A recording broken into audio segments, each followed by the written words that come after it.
Chapter 15. Josh. Grimy Nick stood with his long oar dipping into the water, and he guided the Lily out, and along with her came a flock of barges and sailing boats. The watermen shouted abuse to each other, all racing to find work first. To Jim, the Lily was like a waterboard edging her quiet way along the brown river. Even Nick's swearing and whistling didn't take away the excitement he was feeling. He looked back and saw the city with its black pall of smoke hung over it, and he saw the arms of the bridges looping across it, and the slow traffic of sailing boats like dark swans. He heard the sheesh of water against the sides of the Lily, and the steady plash-plash of Nick's long oar, and above him he could hear the heckling of gulls.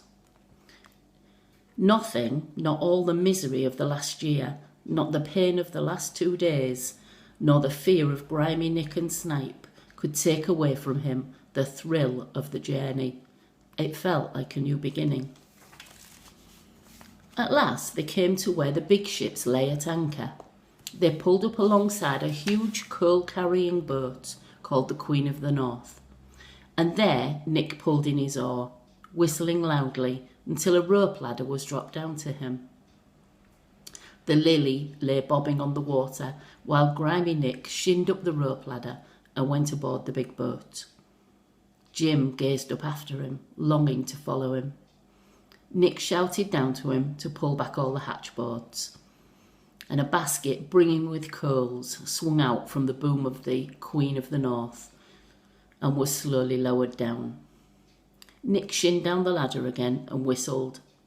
"Drop," he yelled, and the basket creaked down. When it reached Nick's grasp, he and Jim swung it around and tipped the contents into the hold of the Lily.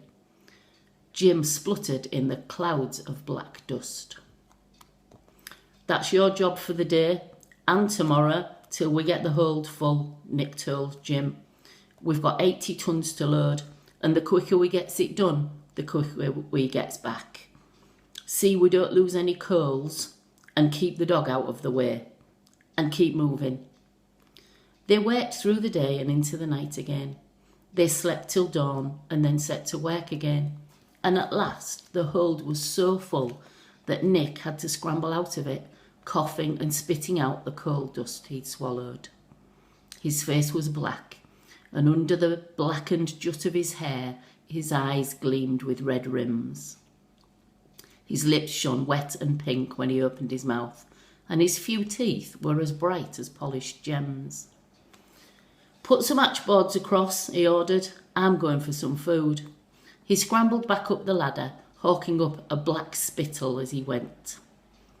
Jim heaved down the hatchboards, lit the stove, and squatted by it for warmth. The afternoon wore into evening, and a grey gloom settled over the sky. The water glowed with the setting sun, and then faded into dark. One by one, the boats around him had their lanterns hung over their sides. It was as if there were hundreds of small fires dancing on the water. Jim guessed that nothing would move now until the next tide. From the Queen of the North came occasional bursts of laughter and shouts of singing, and Jim could smell tobacco. He felt happy now that the work had stopped and that he could rest. Soon, he knew, Grimy Nick would come swearing back down again and shout at him for something, but at least he'd be bringing food. Jim swilled out his mouth with the last of the water. Snipe lay watching him, his ears sharp, mean points of malevolence, his eyes yellow holes of light. Jim gazed out across the black water. He could hear it breathing like a huge waiting beast. "Hey below," a voice called down to him. Jim jumped up. "Who is it?" He held up the lantern and watched an unfamiliar pair of boots swung down the ladder towards him. Snipe growled and then settled down again as the owner of the boots jumped onto the lighter and stroked the dog's head. "Come to see how Benjamin is," the man said in a strange accent. "I don't know him," said Jim. The other lad that comes with Nick. Big clumsy lad, the man said. And Jim remembered what a boy had said to him outside the Waterman's Arms. I think he might be in hospital. The man whistled. Well, I'm not surprised. He looked bad last time I saw him. I'd been worrying about him, and I'd say it was Nick that got him that way. I don't know. Jim was afraid of saying anything in case this was a trick. Nick might be halfway up the ladder there, dangling in the dark and waiting to pounce on him. Beats you too, does he? The man asked. Jim said nothing. Think they own you, some of these masters. They think they own you, body and soul, but they don't. Not your soul. Do you know what your soul is? No, mister, said Jim, though in his head he imagined it to be something white and fluffy, like a small cloud maybe, floating round his body. Well, it's like your name. It comes with you when you're born, and it's yours to keep. The man puffed out his lips, as if it had been hard work thinking that one out. And my name's Josh, and I don't mind telling you that for nothing. Jim was silent. He half wanted to tell this man about Rosie and shrimps and how he used to be known as Skipping Jim, but he kept it to himself. He didn't feel like skipping anymore. He didn't suppose that he ever would again. Josh settled down next to the brazier of glowing coals and held his hands out over it, as if he would be quite pleased to stay there all night. He told Jim that Nick was fast asleep on the Queen of the North.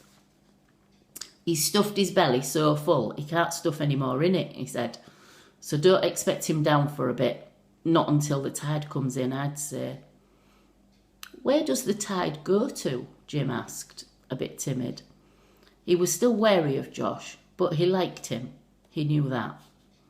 He'd never known any man like him before, who spoke kindly to small boys. Go to? Josh puffed his lips out again.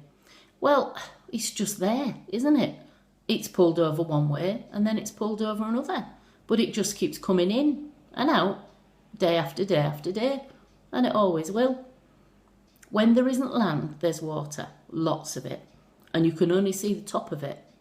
There's more of it underneath, miles and miles of it. Imagine that. Jim tried to imagine it, but he was tired and hungry, and thinking was difficult. Do you live in that boat? He asked Josh. No more than I can help. I've got a proper home. As soon as you lighters take our coal off, we go home. We sail up the coast of England from here, right up to the north. And that's not the end of the sea, you know. If you just stayed on the water, you'd go right round the world. I wish I could do that, Jim said. Josh laughed. You're a funny one, you are.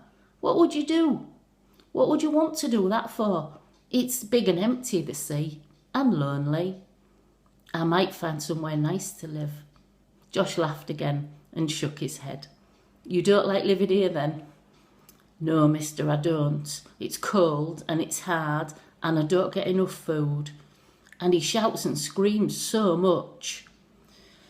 Not much of a life for a boy, Josh agreed. I've got a little lad like you, and I'm glad he's tucked up at home with his sisters and his mum, and not stuck here. Jim riddled the coals in the brazier. He could feel his cheeks blazing hot and his eyes smarting. He had a new idea inside of him, a little feverish will-o'-the-wisp idea. He poked the coals again, easing them round to let the ashes sift through the grid. Josh stood up and stretched. Well, I'll be getting up on deck for some sleep. We'll be off tomorrow's tide. He swung himself to the ladder. Josh, Jim's idea burst out of him. Can I come with you? Josh looked down at him. Come with me? His voice was soft. Why? Jim lowered his head and shrugged. His cheeks were burning again. He couldn't find his voice properly. I think it'd be better, that's all, he whispered. Nothing gets much better, Josh said, not till you're dead. He hauled himself quickly up the rope, whistling tunelessly between his teeth. Jim sat for a long time with his legs crossed and his arms folded. The moon was out, bright and round as a mocking face, and the river was billowing up and beyond was blackness. There was no other world but the blackened heart of the lighter and his own small bench space. This was home. He had to accept it.